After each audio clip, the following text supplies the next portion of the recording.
That is the फंडा of life.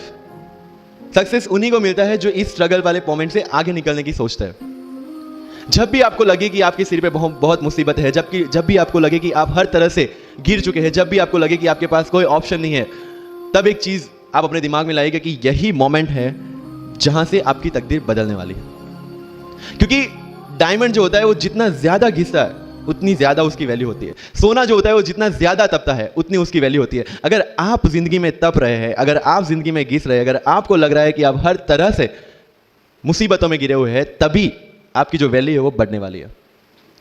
और यही मेरा एटीट्यूड रहा है। लोग बोलते हैं कि तुम्हारी फाइनेंशियल कंडीशन ठीक नहीं थी, पापा इलेक्ट्रिशियन थे, मम्मी हाउसवाइफ थी, डायमंड के कारखाने में काम करती थी, उसके बाद उन्होंने मैरिज में रोटियां बनाने का काम किया और उस तरह से मैं पढ़ा।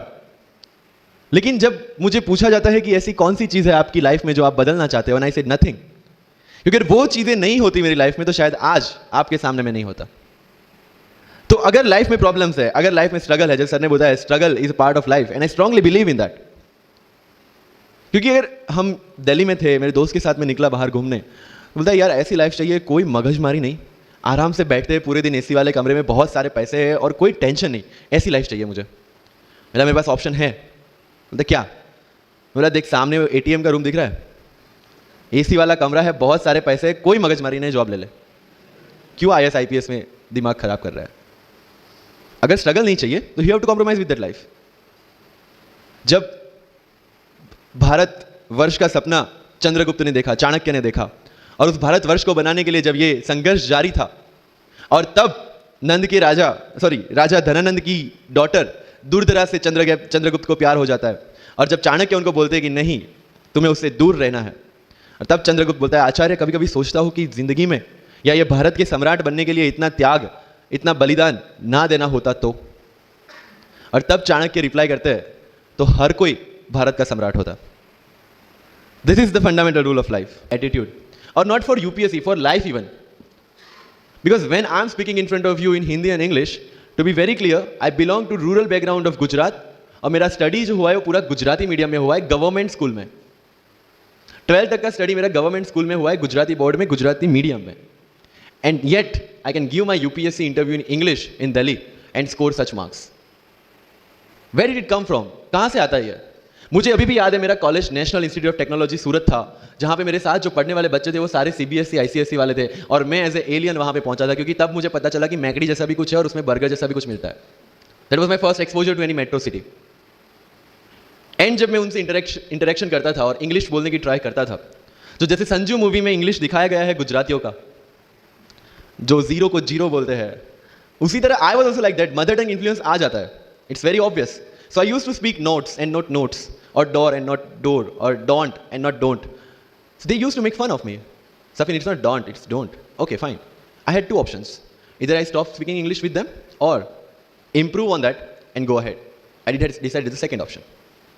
When I started my preparation of civil services, जो English medium में करनी थी, वाजीराम में मैंने कोचिंग किया, जहाँ पे पूरा English medium में था, सारे सब्जेक्ट्स मेरे लिए नए थे। I started from the scratch. I started from the English medium NCERT of standard 5 and 6, Gujarati dictionary, Gujarati to English dictionary, and then I started my preparation. कभी कभी ऐसा होता था कि द हिंदू का पूरा एडिटोरियल पढ़ लिया और उसके बाद आई वाज लाइक कि मैंने क्या पढ़ा। ये होगा, सबके साथ होगा। बट उस जगह अगर आप टिक गए, उस जगह अगर आपने पेशेंस रखा, उस जगह आपने अगर सर्वाइव कर दिया, तो इस एग्जाम में भी सर्वाइव कर जाओगे। क्योंकि यूपीएससी की जो रेस है उसमें कभी भी खरगोश नहीं जीतेगा, इसमें जीतने वाला ऑलवेज कछुआ ही होगा, जो स्लो बट स्टेडी रहेगा। लग जाते हैं 5 साल भी लग जाते हैं, 7 साल भी लग जाते हैं, 9 साल भी लगे हैं लोगों को एग्जाम क्लियर करने के लिए। लेकिन बिलीव में जब रिजल्ट आएगा ना, तो वो सारा सेक्रीफाइस आपको वर्थ लगेगा।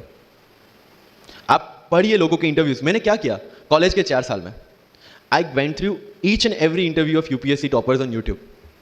ईरा सिंगल से लेकर टीना डावी मैम तक सबकी इंटरव्यूज मैंने देखे। For what?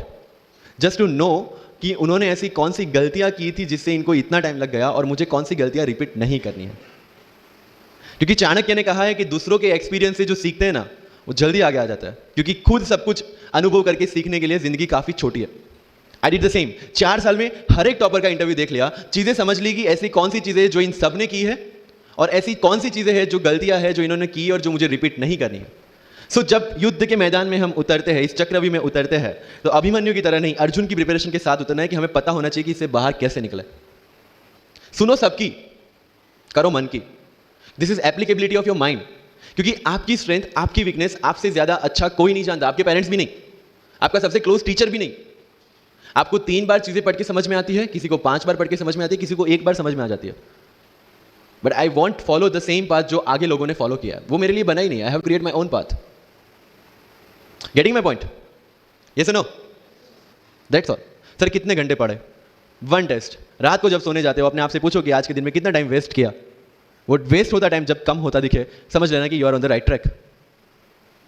Never ever go with the quantity parameters. 2 chapter खत्म करने हैं, 5 चैप्टर खत्म करने हैं, 15 घंटे पढ़ना है। No, it's very mechanical. You have to be very careful about this things. And one very very clear thing which the classmates of mine have done the mistake, never go for any shortcut. It will never help you in UPSC. लोग क्या करेंगे?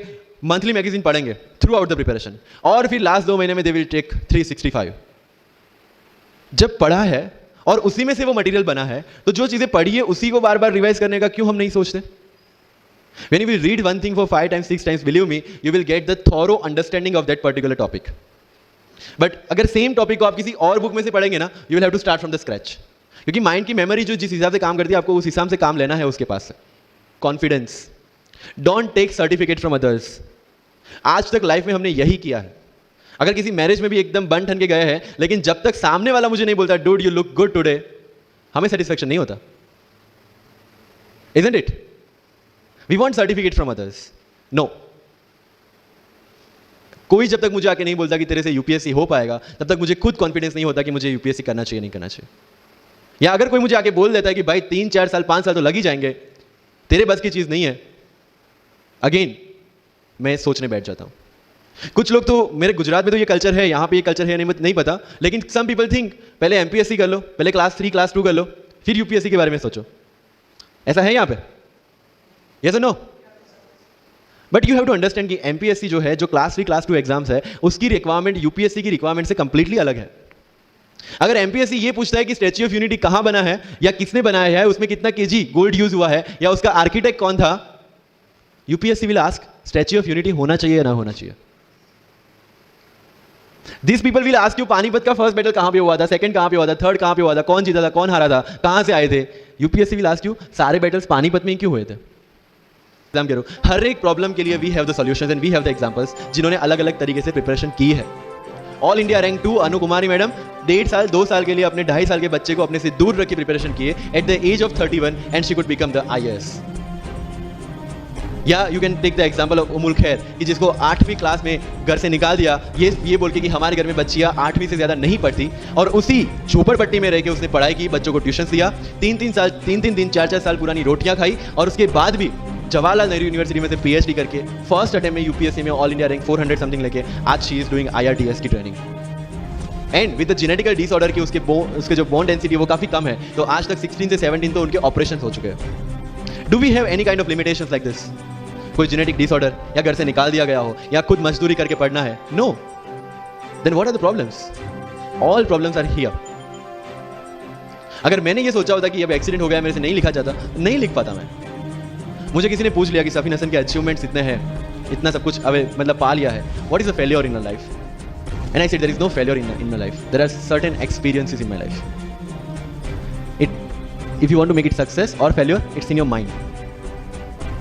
अगर किसी चीज आपके साथ कुछ हुआ, उसमें से सीख के आगे बढ़ने का एटीट्यूड आपके पास होगा, UPSC is all yours. So वही चीज जो कहावत है, deserve before you desire. If you want to be in civil service, you have to deserve for that. If you want कि आपके घर में फॉर्च्यूनर हो, तो पहले फॉर्च्यूनर रखने की जगह होनी चाहिए। In simple. तो लाइफ में जो मैं कंप्लेनिंग एटीट्यूड की बात कर रहा था, वो कंप्लेनिंग एटीट्यूड आपको कहीं पे भी नहीं ले जाएगा। You have to put all your complaints aside, start preparation.